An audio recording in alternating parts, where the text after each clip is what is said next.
My name is Frances Farrell. I am 32 years old, and 2 hours ago I signed a piece of paper that will cost my father everything he built. He does not know yet. Right now he is inside that house, straightening his tie, rehearsing a speech he wrote on a yellow legal pad. 25 family members are waiting at a long table with the good china and candles that Diane picked out. My dad has an announcement tonight, a framed certificate, a declaration. Happy tears. I already know what he is going to say. I know because I found it on his desk 4 days ago. And what he wrote, about the daughter he always deserved, is the reason I drove to a lawyer's office this afternoon and put my name on 3 documents that will change this family forever. But here is what none of them know.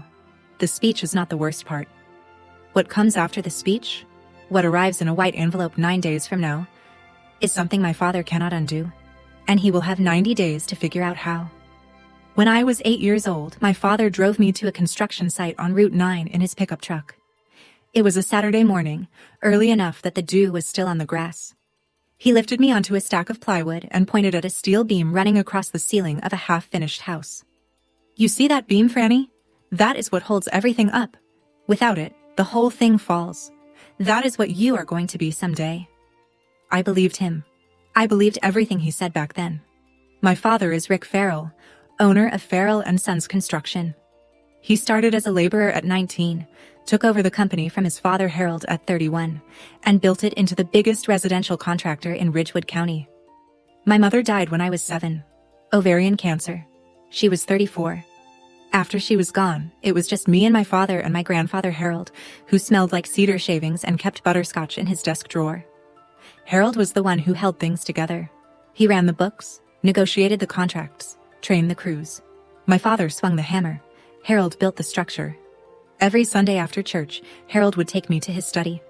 The desk was solid cedar, hand-built, with a brass lamp and a glass paperweight shaped like a bear. He would sit me on his lap and let me stamp invoices with the company seal. Don't ever let anyone make you feel small in your own family, he told me once. I was 9. I did not understand it then. That was before Diane. My father met Diane Mitchell when I was 18, 2 weeks before I left for college. She was a receptionist at the dentist's office on Oak Street. She had a daughter named Megan from her first marriage. Megan was 8. Diane was warm, attentive. She brought my father casseroles, asked about his day, laughed at his jokes. She made him feel seen in a way he had not felt since my mother died. I understood that. I did not blame him for it. But Diane's warmth had a radius. It extended to my father, to Megan, to the neighbors she wanted to impress. It did not extend to me. Her smile changed when my father left the room. Not dramatically, not cruelly, just less. Like a lamp switched to a lower setting. Frances? Honey, Megan really needs her own space. Would you mind if we moved some of your things to the guest room? This was 3 months after the wedding. My bedroom became Megan's craft room. My posters came down. Her butterfly stickers went up. The family photo on the mantle changed next. The one from my parents' wedding was replaced by a new one. Rick, Diane, Megan, and me at the county fair. Except I was standing on the far right, half a step behind everyone else. By Christmas that year, my face was 3 inches from the edge of the frame. By the next Christmas, there was a new frame entirely. A professional portrait. Rick, Diane, and Megan in matching blue sweaters. I was at college when they took it. Nobody told me.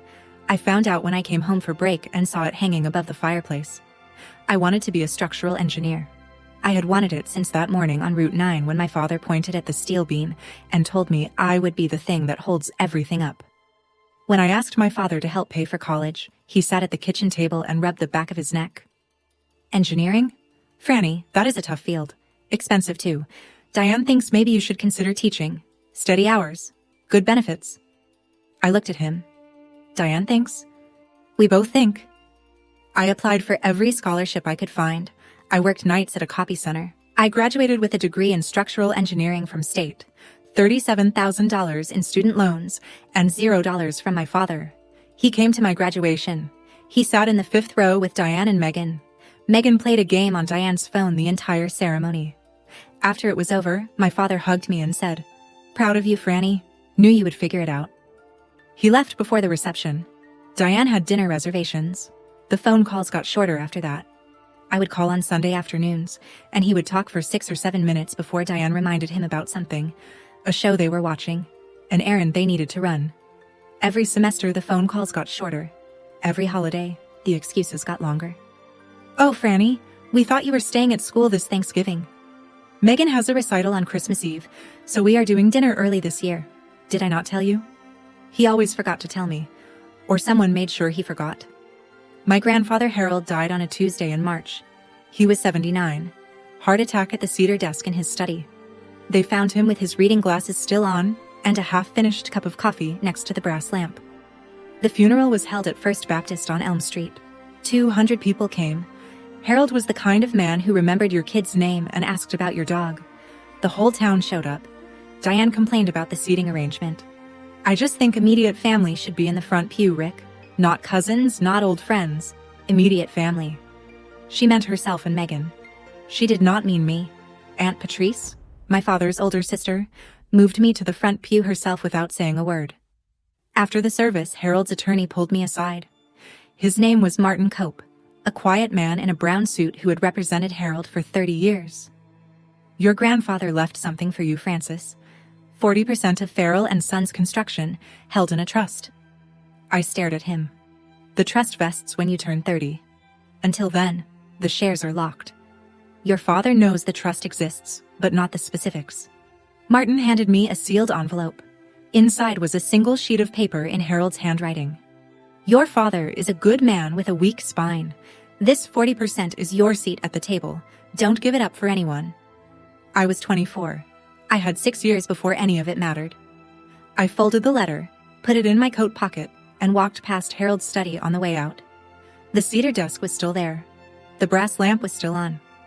On my 30th birthday, I drove to Martin Cope's office and signed the paperwork that made the trust official. 40% of Farrell and Sons Construction was now mine. Not on paper in a drawer. Mine in the state registry, the tax filings, the LLC operating agreement. Martin walked me through the agreement. It was 43 pages long, drafted by Harold and an attorney named Judith Greenwald in 1999. Harold had paid Judith separately. My father had signed the agreement without reading past page 4. "Clause 7.3, Martin said, tapping the page. "This is the one your grandfather wanted you to know about." I read it twice. "Voluntary relinquishment by any member triggers mandatory buyback at independently appraised fair market value. Remaining members must complete buyback within 90 calendar days or forfeit operational control to a court-appointed trustee." Martin leaned back. "Your grandfather wrote that clause specifically to protect you. If you ever chose to leave the company, they would have to pay you fair value for your shares. They cannot simply absorb them. And if they cannot pay? Then the LLC restructures under court supervision. Your father would lose day-to-day control." I sat with that for a long time. The office was quiet. Traffic hummed on Caldwell Street below. "I hope I never need this," I said. Martin nodded. Harold hoped the same thing. I filed the agreement in a fireproof box in my closet. 2 years passed. I designed bridges and parking garages and hospital wings. I paid off my student loans. I bought a condo 45 minutes from Ridgewood. I did not think about Clause 7.3. Not yet. I tried. I want that on the record. I tried for 2 years.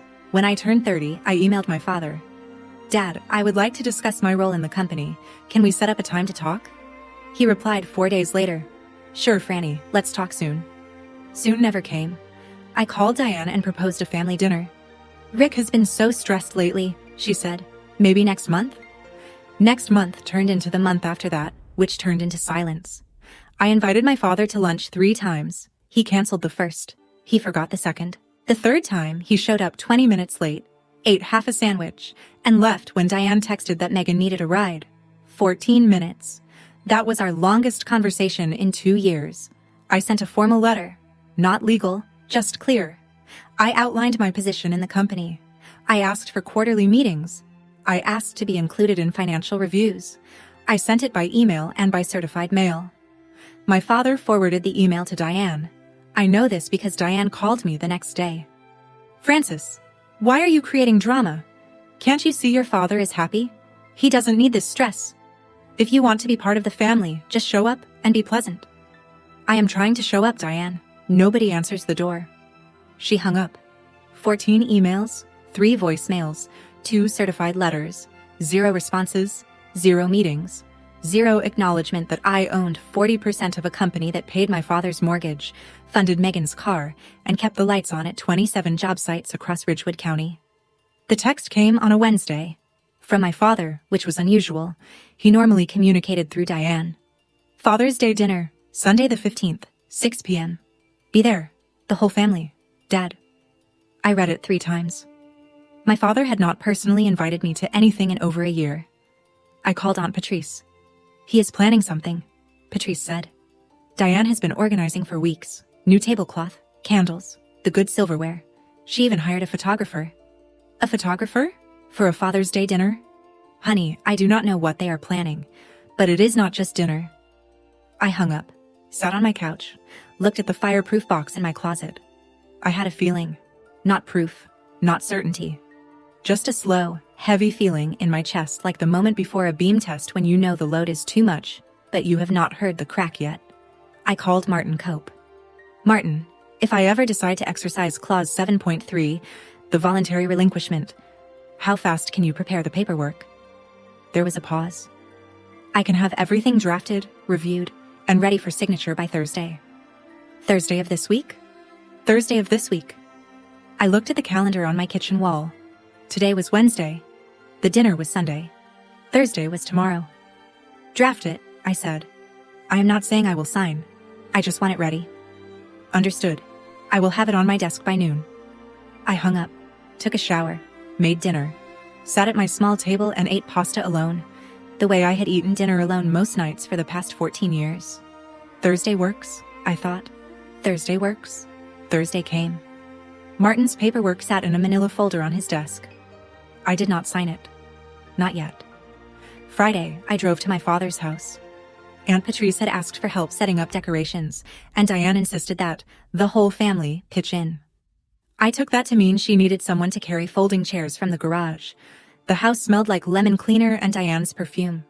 Megan was in the living room, talking on the phone. She did not acknowledge me when I walked past. In the dining room, I saw the table already set for 25, name cards at every seat. I looked for mine. It was at the far end, between a cousin I had not spoken to in 3 years and an empty chair. My father's seat was at the head. Megan's card was to his right, Diane's to his left. I carried the chairs. I hung the banner. I said nothing. Then I walked past the kitchen counter and saw it. A new picture frame. Gold-edged. Ornate. The kind you would use for something you wanted people to notice. It was empty, but a small white card inside read, Certificate of Adoption, State of North Carolina. Next to it, I heard Megan's voice from the other room. She was laughing. I know, I am so excited, it is going to be official. On the counter behind the frame was an envelope from the county courthouse. The return address said, In the matter of adult adoption, petition filed. I set the last folding chair against the wall. I picked up my keys. I drove 45 minutes home without turning on the radio. Saturday morning, I stopped by Aunt Patrice's house. She lives in a yellow ranch on Birch Lane, 4 blocks from my father. She has lived there since before I was born. We sat at her kitchen table with coffee. She pushed a plate of cinnamon rolls toward me and said, Francis, I need to show you something. She went to the hallway and came back with a photograph. It was a new family portrait. Rick, Diane, and Megan, taken at a studio, professional lighting, matching outfits. The same photo now hanging in my father's living room. I was not in it. When was this taken? March, I think. Diane posted it on Facebook. I looked at the photo for a long time. 3 people. A family unit. Complete. No gap. No empty space where a 4th person should have been. I asked your father about it, Patrice said. She stirred her coffee. He said you preferred not to be in photos. I never said that. I know you did not. We sat in silence. The clock above the stove ticked. Outside, a lawnmower droned. Patrice reached across the table and put her hand on mine. Honey, what are you going to do? I do not know yet. That was not entirely true. Martin's paperwork was sitting in a folder on his desk. The pen was waiting. The notary was booked. But I wanted to be wrong. I wanted to walk into that dinner and have my father look at me, really look at me, and say something that meant he still knew I existed. I am going to go to the dinner, I said, and I am going to see what happens. Patrice squeezed my hand. She did not let go for a long time. 2 weeks before Father's Day, Cousin Nathan hosted a barbecue at his place on Sycamore Court. Burgers, horseshoes, kids running through a sprinkler. Normal stuff. I arrived late, parked behind Nathan's truck and walked around the side of the house to the backyard. The gate was open. I could hear music and voices. Megan was standing near the grill with 3 of our cousins. She was holding a soda can, talking fast, the way she does when she is excited about something. I was maybe 10 feet away, close enough to hear every word. "It is going to be official," Megan said. "Dad is adopting me, like, legally. Diane already filed the papers." Cousin Claire said something I could not hear. Megan shrugged. "I mean, Frances? She was never really part of this family anyway. She barely comes around. She doesn't even work for the business." I stopped walking. Megan looked up, saw me. She did not flinch. She did not apologize. She held my eyes for 2 full seconds and then shrugged again. "I mean, it is true though." Cousin Nathan coughed. Claire looked at the ground. Nobody spoke. I set my paper plate on the edge of the picnic table. I had not put anything on it yet. I turned and walked back to my car. Megan did not call after me. Nobody did, for about 30 seconds. Then I heard Nathan say, "Megan, that was out of line." And Megan say, "What?" She knows it is true. I sat in my car, hands on the steering wheel at 10 and 2. The engine was off. She was never really part of this family anyway. I drove home. I called Martin. "What time can I come in on Friday?" The following Tuesday, I went to my father's office at the Farrell & Sons compound on Industrial Drive. I had quarterly paperwork to drop off, tax documents that needed his signature as majority operator.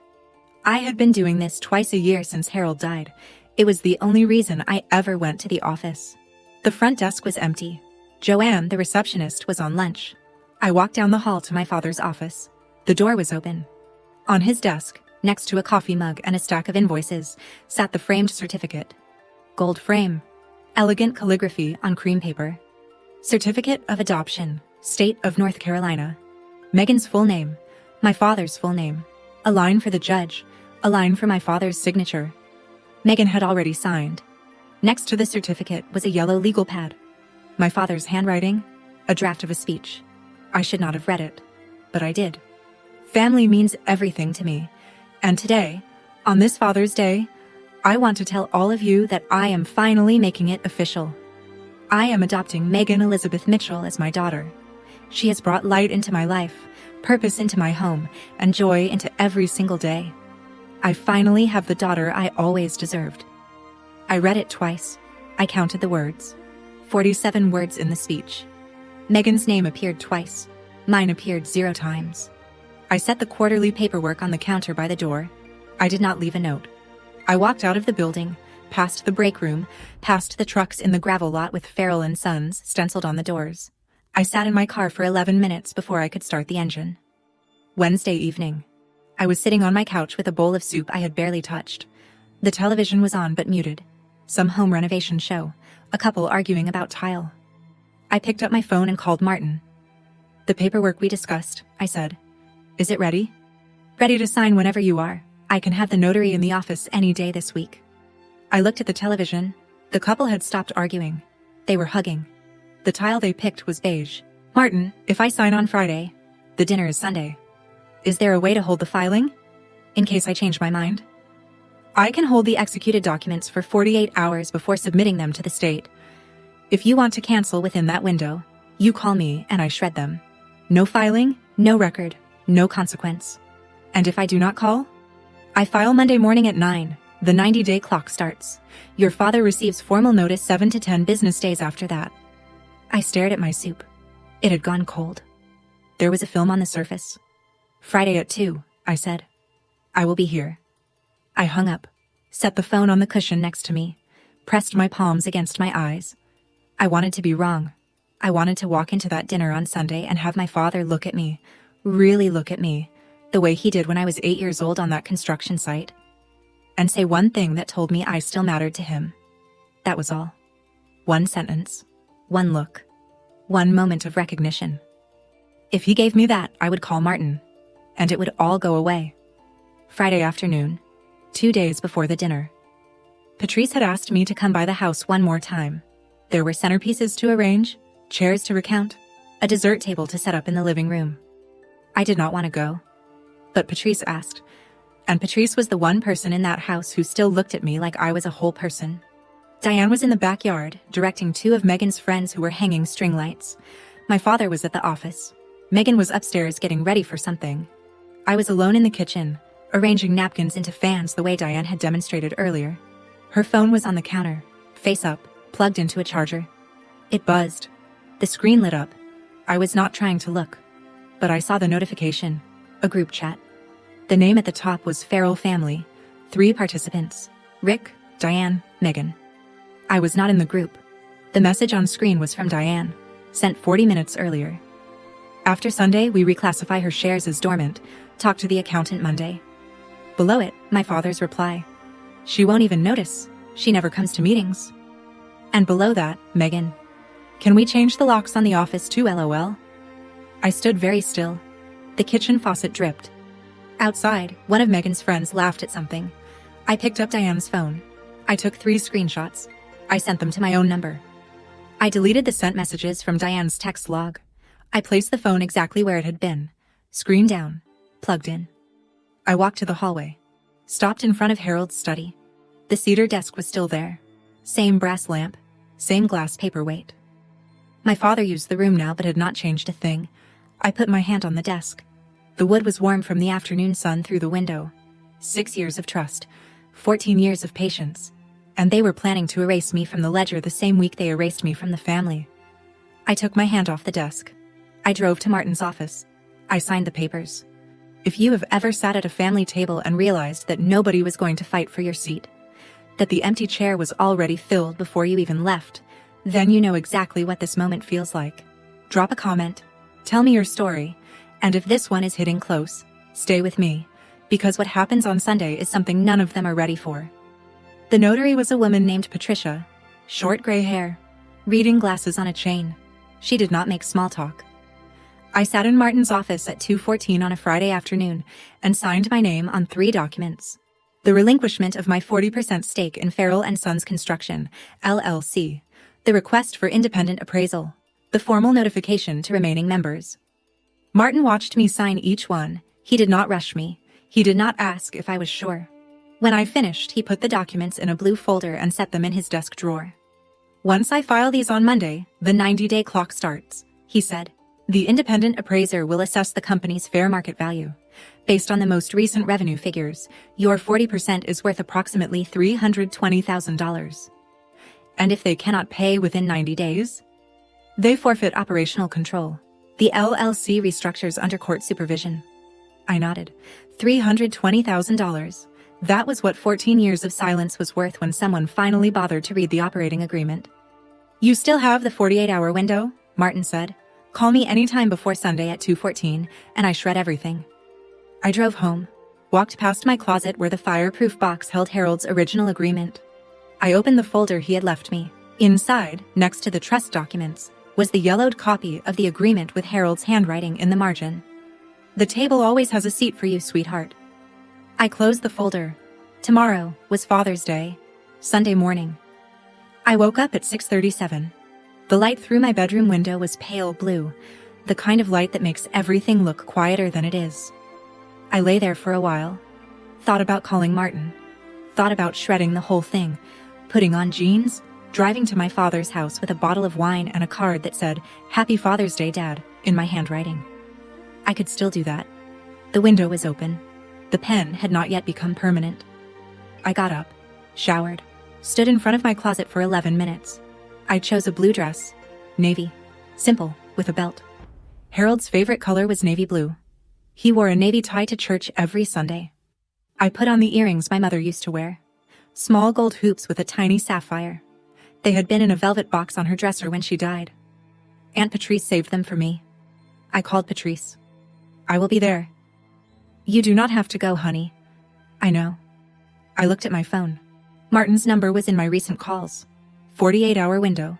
I could still stop it. One phone call and it would all disappear. I put the phone in my purse. I was not going to make a scene. I was not going to cry. I was not going to stand up and deliver a speech about betrayal or injustice, or 14 years of being erased one photo at a time. I was going to sit down, eat dinner, and watch my father make his choice in front of 25 people who shared his last name. And then I was going to go home. Whatever happened after that was arithmetic. I pulled into the driveway at 5:52. Cars were already parked along both sides of Maple Lane: Uncle Gene's Buick, Cousin Nathan's truck, Aunt Patrice's gray sedan, a white SUV I did not recognize, Diane's side of the family. The house was lit up. Through the front window I could see people moving, plates being passed, Diane adjusting something on the table. The banner over the fireplace said, "Happy Father's Day" in gold letters. Balloons bobbed from the porch railing. I sat in my car for 2 minutes, checked my face in the mirror, smoothed the front of my dress, touched my mother's earrings.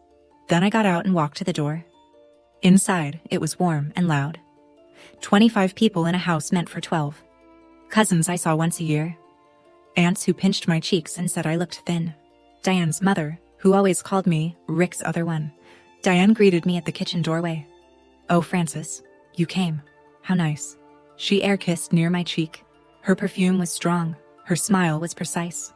I looked for my father. He was in the living room, standing near the fireplace with Megan, showing her something on his phone. He saw me, waved. "Hey, Franny." Then he turned back to Megan. I found my seat at the table. End of the row, between Cousin Derek, who I had not spoken to since Harold's funeral, and an empty chair. No one had saved me a spot near the head. Aunt Patrice appeared beside me. She sat down, squeezed my hand under the table, and said nothing. At 7:15, my father tapped his wineglass with a fork. The room went quiet. Diane stood first. She walked to the light switch and dimmed the overheads. The candles on the table caught, throwing soft shadows on the walls. It looked choreographed, because it was. "Everyone, Rick has something very special he would like to share tonight." Her voice carried that practiced warmth, the kind that sounds like love if you are not listening closely. She turned to Megan and whispered, "Ready, sweetheart?" Megan nodded. She was smiling. Her eyes were bright. I looked past my father and saw it. Behind his chair, propped on a small wooden easel, was the gold-framed certificate, the same one I had seen on his desk 4 days earlier. Certificate of Adoption, State of North Carolina. The calligraphy caught the candlelight. Next to the easel stood a woman I did not recognize. Diane's friend, the photographer. She had a camera with a long lens and she was already lifting it into position. A planned moment. A staged reveal. Not a dinner. A production. Diane caught me looking at the easel. Our eyes met across the table. She smiled. It was not her polite smile, or her nervous smile, or her public smile. It was a different smile. The smile of someone who has already won and wants you to know it. Patrice leaned toward me. "What is happening, Frances?" I picked up my water glass, took a sip, set it down. "You will see." My father stood at the head of the table. He held his wine glass in one hand and straightened his collar with the other. He cleared his throat. 25 people turned to face him. I folded my hands in my lap. My heart was beating fast. My hands were perfectly still. My father began the way he begins everything, with confidence he has not earned. "Family," he said, lifting his glass. "Family means everything to me." He paused for effect. Diane nodded encouragingly. Megan clasped her hands together. "When I lost my first wife, God rest her soul, I thought I would never find happiness again. Then Diane came into my life, and everything changed." He looked at Diane. She pressed a hand to her chest. "And Megan, my little Megan. From the moment you walked into this house, you brought light. You brought purpose.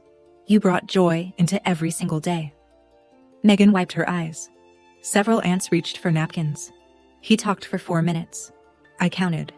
He talked about Diane's cooking. He talked about Megan's laugh. He talked about what it means to build a family from the ground up. He said Megan's name 11 times. He did not say mine once. Not a passing mention. Not a, both my daughters or my kids, or even all of you. He spoke as though I did not exist in the room or in his life, as though the 8-year-old girl on the plywood stack had been a draft he later deleted. I watched him. I watched his face, his gestures, the way he leaned toward Megan like a plant leaning toward light. I watched the room. Some people were smiling. Some were crying. Two of my cousins glanced at me with expressions that fell somewhere between pity and discomfort. I did not move. I did not react. I kept my hands folded in my lap and I watched. Aunt Patrice was rigid beside me. I could feel the tension in her arm. My father set down his wine glass, reached behind his chair. He lifted the frame certificate from the easel and held it in front of him with both hands. The gold frame glinted in the candlelight. The photographer raised her camera. "Today," my father said, "I want to make something official." He turned to Megan. "Megan Elizabeth Mitchell, I am legally adopting you as my daughter." The room erupted. Diane burst into tears. Megan threw her arms around my father. Cousins gasped, then clapped. Diane's mother shouted, "Praise the Lord!" The photographer fired off a dozen shots. Flash, flash, flash. My father held Megan at arm's length. He looked at the room. His chin was trembling and his eyes were wet. I finally have the daughter I always deserved. Applause, hugs, glasses raised. Diane dabbed her eyes with a cloth napkin and mouthed, "I love you," to Rick across the table. Megan was laughing and crying at the same time. Two of Diane's sisters stood up to embrace her. I sat at the end of the table. Nobody looked at me, not because they were cruel, but because, in that moment, I did not factor into the story my father was telling. I was not a character. I was not even a footnote. I was the empty chair between Cousin Derek and the wall. Aunt Patrice grabbed my forearm. Her grip was tight. "Francis." "It is fine, Aunt Patrice." It was not fine. Nothing about this was fine, but the word left my mouth the way structural calculations leave my drafting table. Measured, precise, stripped of everything that does not serve the load. Under the table, I pressed my thumbs into my palms. The room was loud. The candles were bright. The 48-hour window was closing. I did not call Martin. For the next 45 minutes, the room orbited around my father and Megan like planets around a sun. People lined up to congratulate them.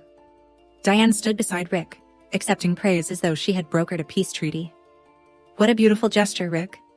Megan is so lucky to have you. This is what family is all about." Cousin Claire came to my end of the table. She sat in the empty chair next to me and leaned in. "Are you okay?" "I appreciate you asking," I said. She looked like she wanted to say more. She did not. Diane's brother-in-law, a man named Greg who I had met exactly twice, walked past and said, to no one in particular, "Rick's so lucky. Megan is such a perfect daughter." I ate my food. Roast chicken, green beans, mashed potatoes from a box. I ate methodically, because eating gave my hands something to do. I did not leave early. I did not push back my chair. I did not walk to the head of the table and say the 17 things forming in a line behind my teeth. Diane approached me during dessert. She pulled a chair close and sat with her knees pointed toward me. She smelled like vanilla and victory. "Francis, I hope you understand this is not about you." I looked at her. "I understand completely, Diane." "Good. Because we are all family here." She patted my arm, stood up, walked back to Rick. "Not about me." After 14 years of being moved to the edge of every frame, excluded from every plan, forgotten on every holiday, and erased from the business my grandfather built, it was not about me. She was right about that, actually. It was never about me. That was the whole problem. During dessert, I excused myself. Nobody noticed. The room was still buzzing with adoption glow. Diane was passing around a tray of Megan's favorite lemon squares and telling people the recipe had been in her family for generations. It had not. It was from a box. I walked down the hall to Harold's study. The door was half open. The room was dark except for the glow from the porch light through the window. The cedar desk was right where it had always been. Same brass lamp. Same glass paperweight shaped like a bear. My father used this room now. There were invoices stacked on one corner and a laptop charger snaked across the surface. But the desk itself was Harold's. He built it by hand in 1987, the year my father was born. I opened the top right drawer. Inside, beneath a stack of old bank statements and a box of paper clips, was a manila folder. I pulled it out. Inside was Harold's original copy of the Farrell & Sons operating agreement. 43 pages, yellow with age, Harold's handwriting in the margins. I turned to page 27, clause 7.3. Harold had underlined it in blue ink. In the margin, he wrote, "RF signed without reading. Keep this copy safe. RF, Rick Farrell." My father. I read the clause one more time. My finger followed the words. Voluntary relinquishment by any member triggers mandatory buyback. In the dining room, Diane laughed. My father said something I could not hear. The photographer's camera clicked. Grandfather, I whispered to the empty room. I tried. I really tried. I took a photo of the claws with my phone, closed the folder, placed it back in the drawer, closed the drawer gently. Then I went back to the table and finished my lemon square. I helped clear the dishes. I always helped clear the dishes. It was what my mother taught me. You clean up after a meal, even if nobody notices. I stacked plates by the sink, wiped down the counter, wrapped the leftover chicken in foil. Diane did not thank me. She was in the living room, helping Rick hang the framed adoption certificate on the mantel, in the exact spot where my college graduation photo used to hang. I watched from the kitchen doorway. Diane held a nail. Rick tapped it in with a small hammer. They stepped back, admired it. Megan took a photo with her phone. The certificate looked like it had always been there, as though the wall had been waiting for it. I dried my hands on a dish towel and found Aunt Patrice in the hallway. I am leaving, I said. She pulled me into a hug. Tight. The kind where you feel the other person's heartbeat. What are you going to do? She asked. What I should have done 2 years ago. She did not ask what that meant. I think she already knew. I walked to the living room. My father was sitting in his recliner, Megan beside him on the arm, scrolling through photos of the evening on her phone. Happy Father's Day, Dad. He looked up. Thanks, Franny. Drive safe. He did not stand up. He did not walk me to the door. He turned back to Megan's phone and pointed at a picture. Send that one to Uncle Gene. I walked out. The night air was cool. Crickets. The smell of cut grass. I got in my car and sat for a moment. The 48-hour window was still open, but I already knew I would not be calling. Monday morning, 9:03. I was sitting at my desk in my office on the 4th floor of a building where I design things that hold weight. I picked up the phone and called Martin. Violet, are you sure? The 48-hour window does not expire until 2:14 this afternoon. You still have... Martin. Violet. A pause. Understood. Filing now. I hung up, opened my laptop, pulled up the blueprints for a hospital wing in Greensboro, calculated a load-bearing wall for the pediatric unit, checked the steel reinforcement specs for the 3rd floor corridor. Business as usual. The work did not care about my father's speech. The beams did not care about adoption certificates or lemon squares or framed photos on mantels. The numbers were clean. The numbers were honest. The numbers held. At noon, a text from Diane. Hi, Francis. Megan is interested in taking on more responsibility at the company. Your father thinks she could use your office since you rarely come in. Can you clear out your things by Friday? Thanks. I read it once. I read it twice. My office. The small room next to my father's, where Harold used to keep the project files. Where I used to stamp invoices on Sunday mornings. They wanted to give it to Megan. The week after the adoption. The same month they planned to reclassify my shares as dormant. I did not reply. The notice would arrive at my father's business address in 7 to 10 business days. It would come in a white envelope with Martin Cope's return address. It would be addressed to Richard A. Farrell, managing member, Farrell and Sons, Construction LLC.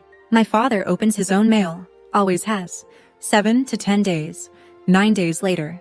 I was at my desk reviewing connection details for a parking structure when my phone rang. The caller ID said, Dad. My father had not called me directly in 7 months. Francis. His voice was shaking.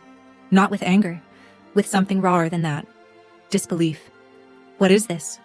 What did you do? I exercised my rights under the operating agreement. You? What are you talking about? This letter says you are relinquishing your shares. It says we owe you... Francis? $320,000? Are you out of your mind? I am exercising Clause 7.3. Voluntary relinquishment with mandatory buyback at appraised fair market value. This is my business. Dad built this for me. Grandfather built it for the family. You decided who the family was. Silence. I heard him breathing. I heard Diane's voice in the background, distant, sharp. What is she saying? What does it say? We need to talk about this, my father said. Come to the house. Sit down with me and Diane. We will sort it out as a family. My attorney will be in touch. This is a legal matter now. Francis, do not do this. Think about what you are doing to this family. I have. For 14 years. I hung up, set the phone on my desk, looked at the parking structure blueprints. The connection details were fine. The load paths were sound. Everything I built was designed to hold $320,000. That is what 14 years of silence is worth when it is written into an operating agreement that nobody bothered to read. If you have ever been the one doing the math while everyone else was doing the celebrating, stay with me, because this dinner is not over. Not by a long shot. My father called an emergency family meeting for the following Saturday. Same house, same dining room, same table where 9 days earlier he had stood up and told 25 people that Megan was the daughter he always deserved. This time there were 7 people. My father, Diane, Megan, Aunt Patrice, Uncle Gene, my attorney Carla Voss, and me. I arrived at 2 p.m. Carla was already there, sitting in her car. She wore a gray suit. She carried one folder. She did not smile, because this was not a smiling occasion. We walked in together. The dining room was clean. The banner was gone. The balloons were gone. The adoption certificate was still on the mantel. My father was standing at the head of the table. His face was red. Diane sat to his left, gripping a coffee mug. Megan sat across from her, eyes puffy. "Tell me this is a bluff," my father said. "Tell me you are not actually doing this." "This is not a bluff, Dad." Diane leaned forward. "How could you do this to your father, after everything he has given you?" I looked at her. I let the question hang for 3 full seconds. "What exactly has he given me, Diane?" Diane opened her mouth, closed it. My father slammed his palm on the table. The coffee mugs rattled. "I built this business, with my hands. I poured concrete and hung drywall and worked 70-hour weeks for 30 years. Grandfather built this business," I said. My voice was level. "And he left 40% of it to me, which I have now voluntarily relinquished. Per the operating agreement, you have 90 days to buy me out at appraised fair market value. That is not a negotiation. That is the contract you signed." Diane turned to my father. "Do something, Rick. She cannot just walk in here and—" "Mr. Farrell." Carla spoke for the first time. She opened her folder. Clause 7.3 of the Farrell & Sons Construction LLC Operating Agreement, drafted 1999 by attorney Judith Greenwald on behalf of Harold Farrell. She read it aloud. Every word. The room was silent. Diane leaned back. "That clause is ridiculous. It cannot be enforceable." "It has been part of the operating agreement for 27 years, Carla said. "Signed by all current members, including Mr. Farrell. It has never been amended, challenged, or superseded." Diane pivoted. I watched the shift happen in real time, the way her posture softened, the way her voice dropped half an octave. "Frances, sweetie, we are family. Surely we can work this out without lawyers and folders and— This is not how families solve problems. You had 14 years to solve this without lawyers, Diane." Diane's composure cracked. Not the way I expected. Not rage, not calculation. Something else. Her voice broke.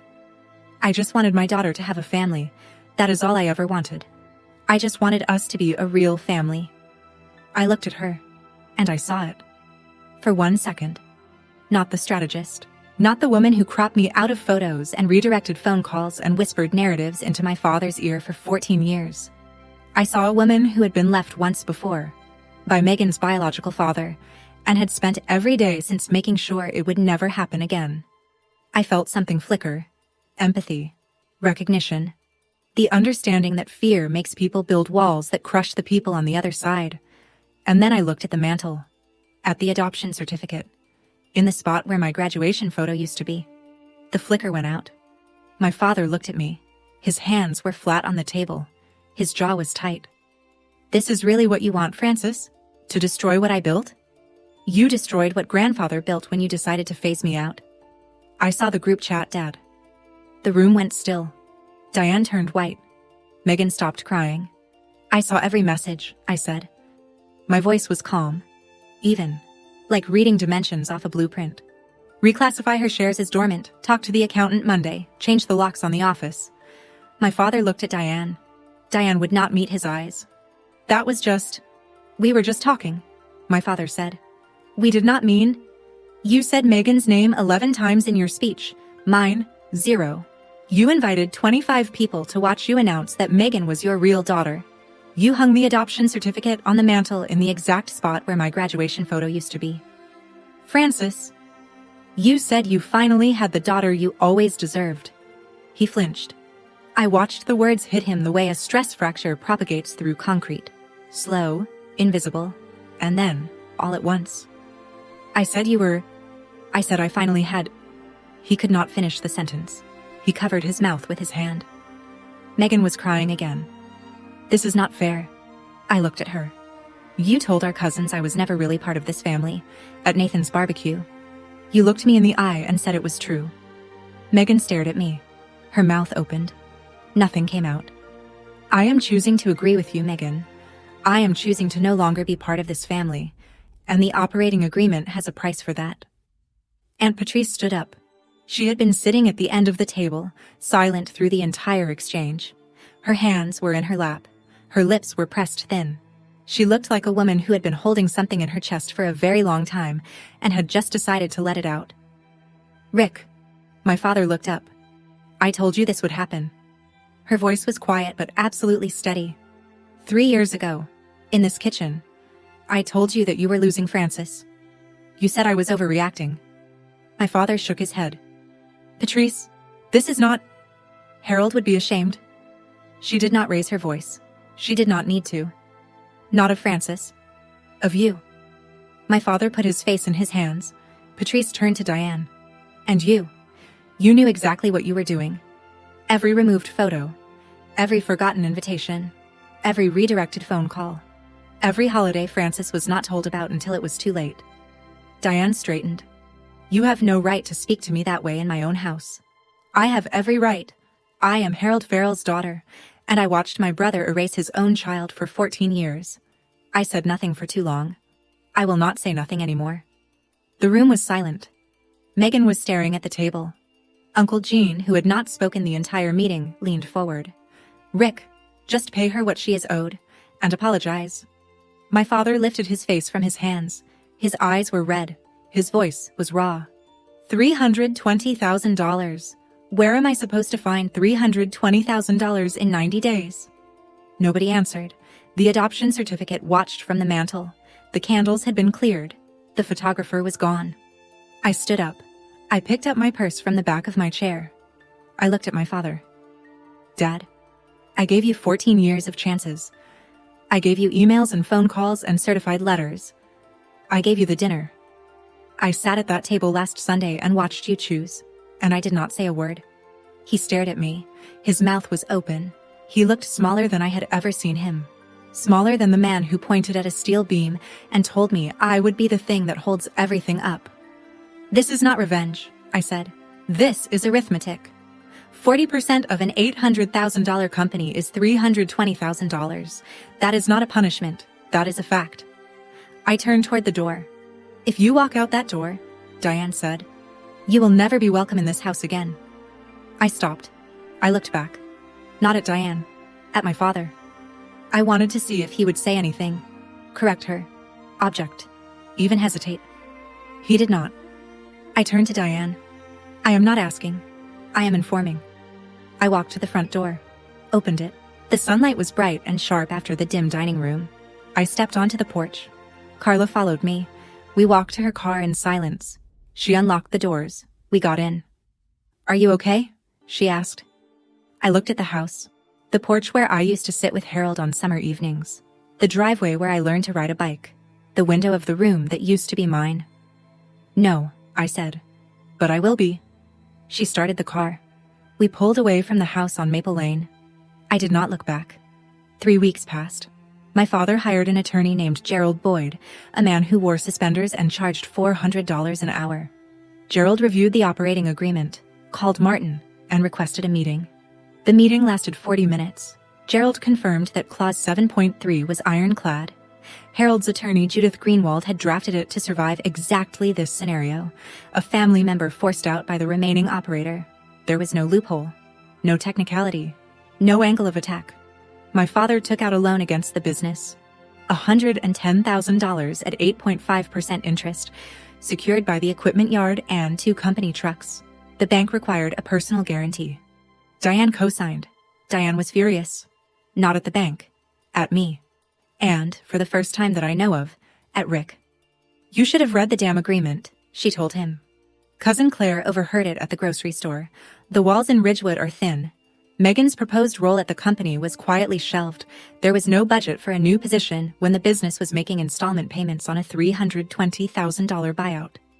3 weeks after the family meeting, I received a check in the mail. $100,000. First installment of 3. I deposited it at the branch on Caldwell Street. The teller asked if I wanted to open a money market account. I said yes. The following Saturday, Aunt Patrice drove 45 minutes to my condo. She brought a casserole. Harold's recipe, the one with the cornbread crust that he made every Thanksgiving. We ate together at my small kitchen table, the one I bought at a yard sale the year I moved in. Harold would be proud of you, Patrice said. I do not know about that. I do. We washed the dishes together. Patrice dried. I washed. We did not talk about Rick or Diane or Megan or the certificate still hanging on the mantle at the house on Maple Lane. Cousin Nathan called me that week. Your dad has been telling everyone you robbed him. He is welcome to tell people whatever he needs to. Nathan paused. For what it is worth, most of us know the truth. Thank you, Nathan. I hung up, went back to my blueprints. The hospital wing in Greensboro was ahead of schedule. I did not win. There is no winning when your father looks at you and chooses someone else. There is no winning when the man who taught you what a beam does is the same man who removes you from the frame. But I learned something Harold tried to tell me a long time ago, sitting at that cedar desk with sawdust on his sleeves. Your seat at the table is not a gift anyone can take from you. It is something you build with your own hands. And sometimes, the bravest thing you can do is stand up from a table where your plate was never set. That is my story. 14 years of patience.